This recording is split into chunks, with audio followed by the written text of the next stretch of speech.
नमस्कार साथियों, स्वागत है आप सभी का आपके अपने यूट्यूब चैनल एपीएन क्लासेज में। आज हम लोग रीट 2025 के लिए सुपर फास्ट रिवीजन की सीरीज में हम लोग आज देखेंगे अधिगम में व्यक्तिगत व वातावरणीय कारकों का योगदान। ठीक है, इसमें हमारा जो टॉपिक है अधिगम में व्यक्तिगत व वातावरणीय कारकों का योगदान, मतलब अधिगम यानी सीखने में हम लोग इसमें देखेंगे कि हमारा जो वातावरण होता है और व्यक्तिगत जो कारण होता है उनमें हमारा क्या योगदान होता है। ठीक है, तो आइए हम लोग इसकी देखते हैं। अगर आप लोग इसकी पीडीएफ अगर प्राप्त करना चाहते हैं तो हमारे टेलीग्राम चैनल से जुड़ जाइए, वहाँ पर इसको आपकी पीडीएफ मिल जाएगी। ठीक है, तो आइए हम लोग देखते हैं। इसमें कह रहा है कि सीखने को प्रभावित करने वाले कारकों, जो कह रहा है कि सीखने को प्रभावित करने वाले कारक जो होते हैं वो दो प्रकार के होते हैं। जैसे एक होता है व्यक्तिगत कारक होता है, एक होता है वातावरणीय कारक होता है। जब हम किसी चीज़ को सीखते हैं तो एक तो हमारा व्यक्तिगत होता है, एक वातावरण से हम लोग कैसे क्या सीखते हैं, उस पर क्या प्रभाव पड़ता है, तो उसको हम लोग देखने हैं कि इसमें क्या क्या होता है। तो आइए देखते हैं। तो इसमें हम लोग पहले देखते हैं व्यक्तिगत। व्यक्तिगत में जो हमारा कारण होता है, एक तो पहली बात हमारी रुचि होनी चाहिए, उसमें इच्छा होनी चाहिए और परिपक्वता होनी चाहिए। उसमें अब प्रेरणा होनी चाहिए, आंतरिक प्रेरणा होनी चाहिए, बाह्य प्रेरणा नहीं। उसमें हम सीखने की दृढ़ता होनी चाहिए, स्वाध्ययन विधि भी होनी चाहिए, मतलब उसको आप पढ़ना भी पड़ेगा। और क्या है इसके अलावा? इसके अलावा है चिंता व दुश्चिंता। चिंता मतलब पॉजिटिव होती है, दुश्चिंता निगेटिव होती है। थकान अगर है तो उसको हम क्या प्रभाव पड़ेगा इसको भी देखेंगे। ठीक है, इसमें देखेंगे वातावरणीय में जो होता है कि वातावरण से क्या प्रभाव पड़ता है, इसको देखते हैं हम लोग। तो वातावरणीय जो प्रभाव डालता है कारक, मतलब फैक्टर जो होता है सीखने में अधिगम में, एक होता है परिवार का वातावरण। परिवार का वातावरण कैसा है उसी हिसाब से हम सीखते हैं कि अगर हमारा अच्छा वातावरण है तो हम अच्छा सीखेंगे, अगर अच्छा वातावरण नहीं है परिवार का तो उसी हिसाब से हम लोग सीखेंगे। स्कूल का वातावरण कैसा है उससे भी हम लोग सीखेंगे। समाज का वातावरण का बहुत प्रभाव पड़ता है। कक्षा का भौतिक वातावरण कैसा है उसको भी, अध्ययन अध्यापन विधि कैसी है उसके उस पर भी प्रभाव पड़ता है। शिक्षक का व्यक्तित्व कैसा है, अध्ययन सामग्री हमारे पास क्या है, विषय का स्तर कैसा है, कितना ऊंचा है कितना निम्न है, इसका भी प्रभाव हमारे अधिगम पर पड़ता है। और इसका पुरस्कार एवं दंड, अगर हम मतलब पुरस्कार मिल रहा है तब भी हम सीखेंगे, अगर दंड मिल रहा है तो हम पुरस्कार को मतलब छोड़ देते हैं। तो आइए हम लोग टॉपिक स्टार्ट करते हैं। इसमें पहला जो हमारा है उसमें हम लोग व्यक्तिगत कारक देखेंगे कि व्यक्तिगत कारक में क्या क्या होता है अधिगम में। तो इसमें पहला दिया है रुचि। तो रुचि में क्या होता है कि बालक में सीखने की रुचि होगी तो वह जल्दी से सीख सकेगा, साथ ही जिस विषय वस्तु को सीखना चाहेगा उसे आसानी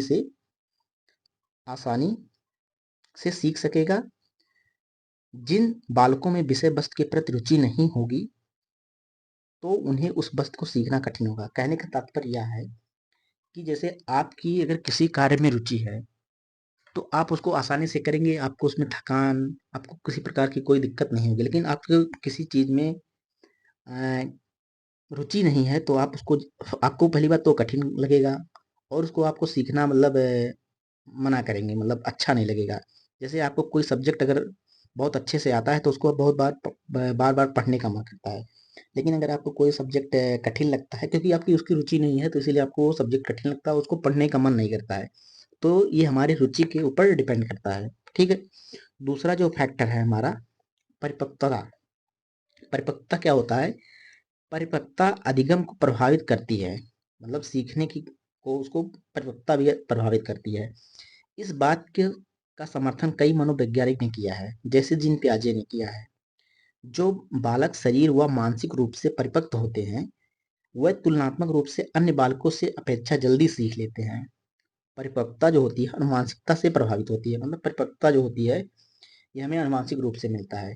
कि जैसे किसी के पिताजी अच्छे बुद्धि के हैं तो उनके ऐसे अक्सर देखा जाता है कि वो उनके बच्चे भी उसी टाइप के होते हैं। ठीक है, तो परिपक्वता हमें आनुवांशिकता से मिलती है। कहने का मतलब यह है कि ये हमें जन्मजात मिलती है अपने पूर्वजों से। क्वेश्चन इसमें तीसरा हम लोग देखेंगे। तीसरा हमारा जो कह रहा है कि बुद्धि, जो हमारा व्यक्तिगत कारक है उसमें बुद्धि भी बहुत अहम भूमिका भूमिका निभाती है अधिगम में। कह रहा है कि जिन बालकों में आईक्यू का स्तर, आईक्यू मतलब इंटेलिजेंट का स्तर अधिक है, वो बालक अपेक्षाकृत दूसरे बालकों से अधिक जल्दी सीख लेते हैं। मतलब जिनका आईक्यू लेवल अधिक है वो बालक दूसरे बालकों से अधिक जल्दी सीख लेते हैं, क्योंकि अधिक आईक्यू वाले बालक अधिकांशतः समझदार समझ कर सीखते हैं। मतलब जिनका आईक्यू लेवल अधिक होता है वो चीज़ों को समझ कर सीखते हैं, ठीक है, इसलिए जल्दी सीख जाते हैं वो। ठीक, अगला देखेंगे हम लोग। अगला हमारा जो है वो कह रहा है चिंता या तनाव। चिंता और तनाव क्या होता है? जैसे चिंता और तनाव, बालक परीक्षा परीक्षा या पढ़ाई करते समय यदि बहुत ज़्यादा तनाव चिंता या तनाव करे तो अधिगम सही से नहीं कर पाएंगे। लेकिन चिंता की मात्रा यदि कम हो तो वह लाभकारी होगा। जैसे आपका रीट का पेपर है, अगर आप बहुत ज़्यादा तनाव लेंगे, बहुत ज़्यादा चिंता करेंगे तो आप जो पढ़ेंगे वो आपको मेमोराइज नहीं होगा, वो आपके दिमाग में नहीं बैठेगी चीज़ें। तो इसीलिए हमें चिंता मुक्त होकर, तनाव मुक्त होकर पढ़ना चाहिए। तो चिंता अगर आप कम रहेंगे तो आपका वो लाभकारी होगा। ठीक है, यही कहना चाह रहा है ये। एक होता है अभिप्रेरण, जिसे मोटिवेशन कहते हैं। अप्रेरण क्या होता है कि इसमें अप्रेरणा का प्रारंभिक बिंदु आवश्यकता है। अप्रेरणा का प्रारंभिक बिंदु आवश्यकता है और आवश्यकता के अनुरूप ही बालक अधिकांशतः अधिगम करता है। मतलब आप क्यों पढ़ रहे हैं? आप पढ़ इसलिए रहे हैं क्योंकि आपकी आवश्यकता है। आपकी आवश्यकता क्या है? आपकी आवश्यकता है जॉब। और जॉब कैसे मिलेगी? जब आप पेपर क्वालिफाई करेंगे, रीट का पात्रता परीक्षा निकालेंगे, फिर आप पेपर देंगे, तब आपकी आवश्यकता है, तभी तो आप पढ़ रहे हैं। तो इसीलिए आप पढ़ रहे हैं। तो आवश्यकता सबसे ज़्यादा मोटिवेशन आपको कब मिलता है? कि आपकी आवश्यकता है जॉब की, इसीलिए मोटिवेशन मिलता है। तो इसमें क्या कहा है, जैसे जैसे देखिए कह रहा है, एग्जाम्पल दिया है, जैसे जब वह कक्षा 2 पास कर कक्षा 3 में जाता है, तब वह कक्षा 3 की पुस्तकें पढ़ता है, उनकी बातें सीखना चाहता है, न कि कक्षा 2 के अध्याय को पुनः पढ़ता है। इसकी आवश्यकता है ना, इसीलिए तो कर रहा है ये। क्वेश्चन 6 नंबर देखेंगे, इसमें क्या कह रहा है कि स्वाध्यायन की विधि। स्वाध्यायन विधि मतलब होता है जो खुद से बालक पढ़ता है। कह रहा है कि यदि बालक किसी विषय वस्तु को समझकर उसका संप्रत्यय यानी कॉन्सेप्ट निर्माण कर सीखता है तो उसे आसानी होती है, लेकिन जब वह सिर्फ रटकर सीखना चाहता है तो वह अधिगम सही ढंग से नहीं हो पाता है। ठीक है, तो मतलब क्या होता है कि आप रटकर चीज़ों को ज़्यादा देर तक नहीं याद कर सकते हैं, इसीलिए वहाँ अधिगम जो होता है वो सही ढंग से नहीं हो पाता है। तो आपको कंसेप्ट का ज्ञान होना चाहिए। ठीक है, इसीलिए मैं थ्योरी पढ़ा रहा हूँ आप लोग को, कंसेप्ट का ज्ञान होना चाहिए। दूसरा जो हमारा कारक था, कारक नंबर हमारा दूसरा जो था, वातावरणीय कारक। वातावरणीय कारक में आता है पहला परिवार, स्कूल, समाज। परिवार, स्कूल, समाज आता है, तो इसको हम लोग देखेंगे। परिवार, समाज, स्कूल हमारा वातावरणीय कारक में कैसे प्रभावित करता है, इसको देखते हैं हम लोग। कह रहा है परिवार, स्कूल और समाज, बालक के अधिगम में उसके परिवार, स्कूल तथा समाज के वातावरण का स्पष्ट प्रभाव पड़ता है। मतलब जैसे बालक जब कोई चीज सीखता है तो हमें वातावरण से भी कई चीजें, मतलब वातावरण कहने का मतलब है कि हमारे आसपास लोग क्या कर रहे हैं, कैसे कर रहे हैं, उससे भी हम लोग बहुत कुछ सीखते हैं। तो कह रहा है बालक के अधिगम में उसके परिवार, स्कूल तथा समाज के वातावरण का स्पष्ट प्रभाव पड़ता है। परिवार का माहौल खुशनुमा तथा अच्छा व तनाव रहित होता है, वहाँ बालकों को मस्तिष्क का अच्छा विकास होगा, वह स्वस्थ रहेगा। उसका प्रभाव अधिगम पर भी पड़ेगा, अधिगम मतलब सीखने पर भी पड़ेगा। अगर वह तनाव मुक्त रहेगा, खुशनुमा रहेगा, और तो उसका जो अधिगम मतलब सीखने की जो प्रक्रिया होती है, अधिगम पर भी प्रभाव पड़ेगा उसका। परिवार में ये तनाव, लड़ाई झगड़े होते रहेंगे तो निश्चय ही उसका नकारात्मक प्रभाव पड़ेगा। समझ गए ना आप लोग? कह रहे हैं कि देखिए, स्कूल व कक्षा के भौतिक वातावरण का भी बालक के अधिगम पर प्रभाव पड़ता है। अंधेरापन, हवा, रोशनी, फर्नीचर, शोरगुल, अनुशासन आदि का भी प्रभाव अधिगम पर पड़ता है। मतलब जैसे आप क्लासरूम है आपका, तो वो अंधेरापन उसमें नहीं होना चाहिए, हवा उसमें आनी चाहिए, रोशनी आनी चाहिए, फर्नीचर जो होता है अच्छा होना चाहिए, शोरगुल बहुत ज़्यादा नहीं होना चाहिए, अनुशासन वहाँ का अच्छा होना चाहिए। इनका अगर ये सब है तो अधिगम इस पे भी प्रभावित होता है, मतलब प्रभाव पड़ेगा। और क्या है? समाज है, जिसे समाज व आस पड़ोस का भी अधिगम पर प्रभाव पड़ता है। क्योंकि बालक में विश्वास, आस्था, संस्कृति, सामाजिक नियमों इसके अलावा रीति रिवाज, आदर्शों, मूल्यों का भी अधिगम पर प्रभाव पड़ता है। ये सभी समाज से ही सीखे जाते हैं। ठीक है, ये सभी जो होते हैं रीति रिवाज, आदर्श, मूल्य, ये समाज से सीखे जाते हैं। दूसरा है, बहुत ही इंपॉर्टेंट है, शिक्षक का व्यक्तित्व तथा अध्यापन विधि। मतलब अगर आपको अच्छा टीचर नहीं मिला है तो आप, पहली बात तो जैसे एग्जाम ही, अगर आप अच्छा कंटेंट, अच्छा वो नहीं मिलेगा तो आप नहीं एग्जाम क्वालिफाई कर पाएंगे। तो यही कह रहा है ये कि शिक्षक का व्यक्तित्व तथा अध्यापन विधि, मतलब वो कैसे पढ़ा रहा है। अगर अच्छा नहीं पढ़ा रहा है, कंटेंट डिलीवर अच्छा नहीं करवा रहा है, तो वो आप नहीं सीख पाएंगे। शिक्षक का व्यक्तित्व जितना अच्छा होगा, यहाँ पर आंतरिक व्यक्तित्व महत्वपूर्ण है, जिसका उतना ही अच्छा प्रभाव पड़ेगा, बालकों पर पड़ेगा। शिक्षक एक अच्छे प्रेरक की भूमिका निभाते हुए बालकों में अधिगम की आवश्यकता को महत्व देते हुए उसे अधिगम कराने के लिए प्रेरित करते हैं। ठीक है, और आगे क्या है इसको हम लोग देखेंगे। विषय का स्तर, विषय का स्तर बहुत जरूरी है। विषय का स्तर, यदि विषय वस्तु सरल हो तो उसे आसानी से अधिगम करा सकता है, और यदि विषय वस्तु कठिन हो तो अधिगम कराने में कठिनाई होती है। मतलब विषय जो होना चाहिए सरल होना चाहिए, जिससे बच्चे जो है आसानी से अधिगम कर ले उसको। अगर वो कठिन रहेगा तो उसको वो छोड़ देंगे, नहीं अधिगम कर पाएंगे अच्छे से। ठीक है, चौथा है शिक्षा के अनौपचारिक साधन। शिक्षा के शिक्षा के अनौपचारिक साधन इसमें देखेंगे। अनौपचारिक मतलब होता है इनफॉर्मल, मतलब बिना किसी नियम कानून के सिखाने की कोशिश करना चाहिए। साधन ऐसे होना चाहिए जैसे बालक के औपचारिक व अनौपचारिक दोनों प्रकार के साधनों से अधिगम करता है।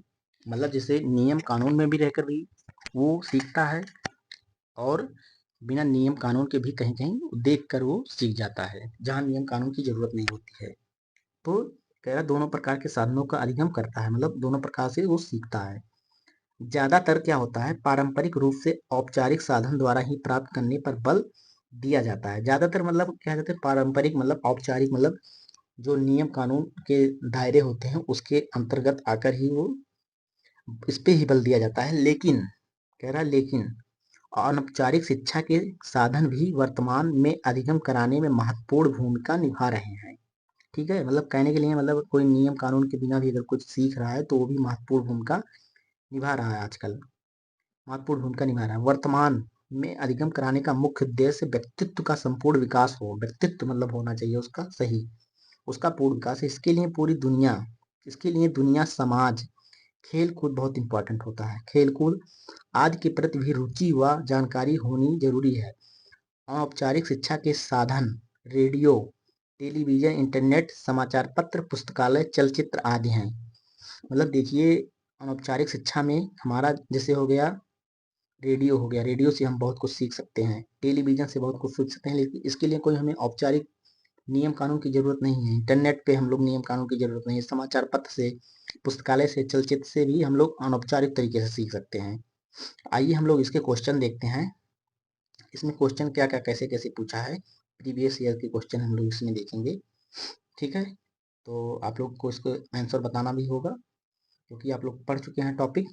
तो क्वेश्चन नंबर हमारा 1 है, कह रहा है जब बच्चे विद्यालय में आते हैं तो उन्हें मतलब कैसे सीखते हैं। ये आपका देखिए सीटेट में पूछा गया है क्वेश्चन।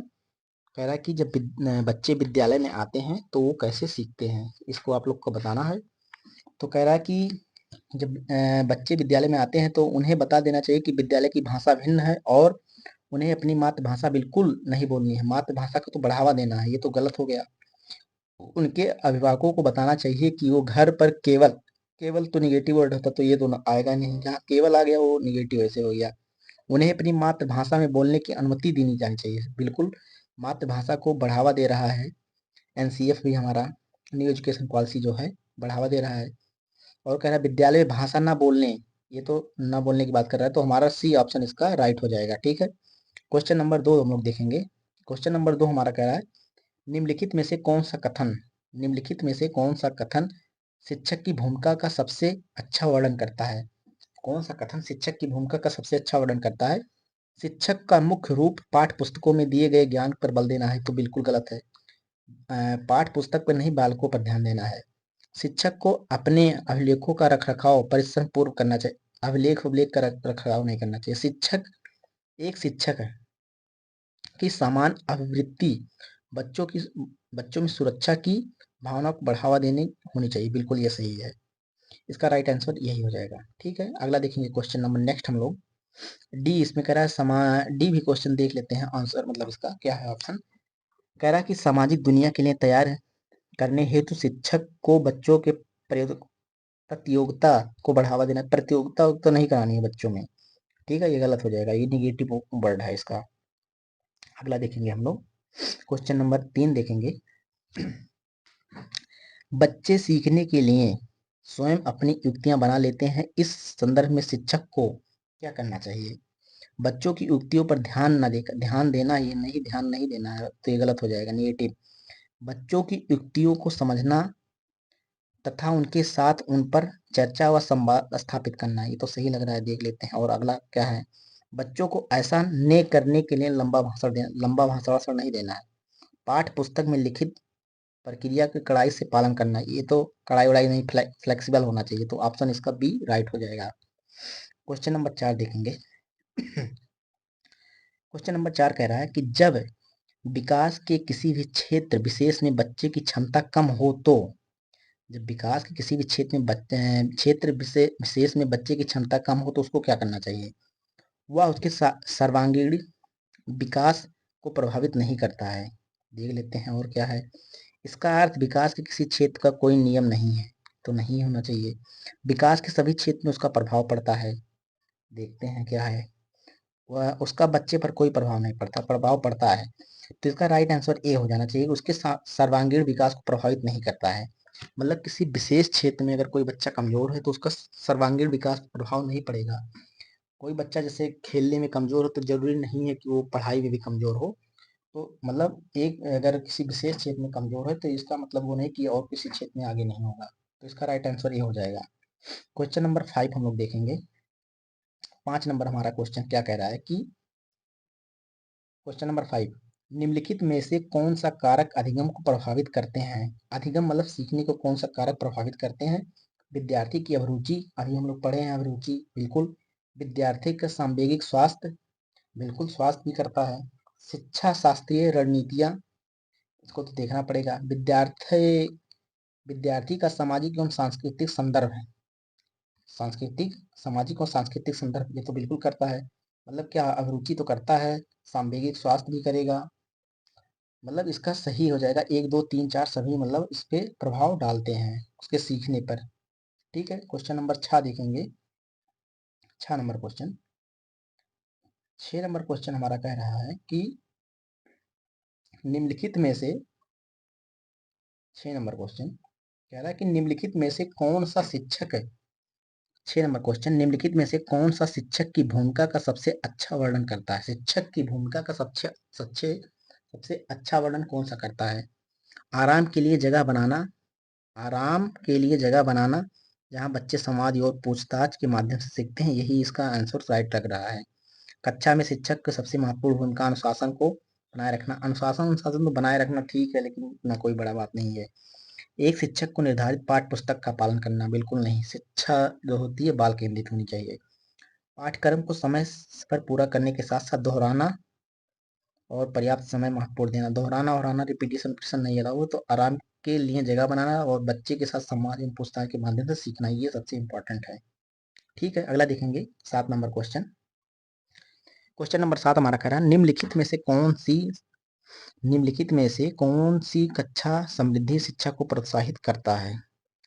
तो इसका वह देखिए, इसका आंसर ये सही हो जाएगा। वह कक्षा को सबसे खुली गतिविधि कोने हो, विधि पर सेल्फी हो। ठीक है, मिलेंगे नेक्स्ट क्लास में, देखते रहिए एपीएन क्लासेस, इतनी ही है। अगला हम लोग इसका क्वेश्चन नेक्स्ट वीडियो में देख लेंगे। जय हिंद, जय